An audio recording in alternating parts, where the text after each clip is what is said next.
Alright, yo, what's up, guys?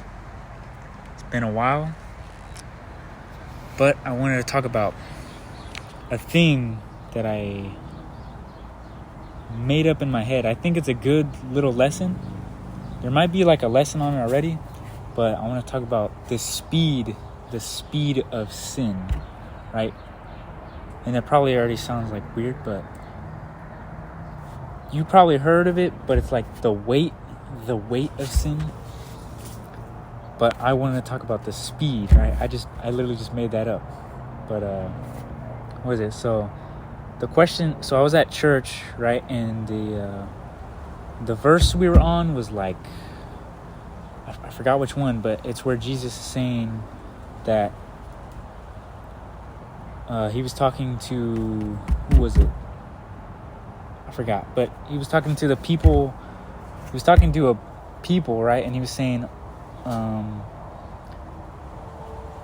that we are slave. Anyone who has committed sin is a slave to sin, right? I forgot what verse it was, but it was when Jesus was talking. But that got me thinking, right? I kind of dozed off when he was reading it too. I was like, so if we're a slave to sin, right? Then how come some sins? It's because, so every single sin leads to death, right? But how come different sins do different things? Like lying is one of them, right? And what's another one? Like lying, hating or hatred, wrath, sloth. That's another one. Like being lazy. And so I was looking at him, right? Because when you sin, you're supposed to, you die. You're supposed to die, right?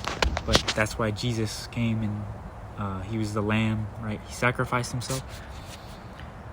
So hold on.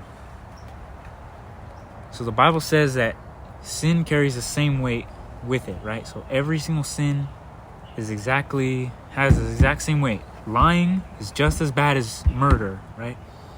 So it all leads to death and destruction. But not only do sins have a weight, but they have a speed, right? So the speed is different with each sin. And when I mean speed, I'm referring to like the time in which the consequences of the sin are applied to you.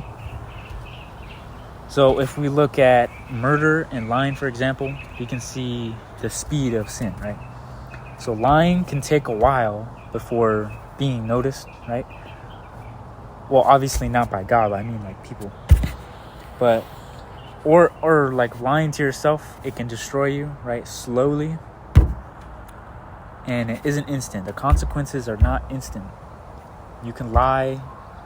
You can create this entire facade, and it'll be a very long before, or depending on how you do it, be very long before anyone notices, right? But if we look at murder, this could be instant, right? Depending on how the sin, whatever you do, right?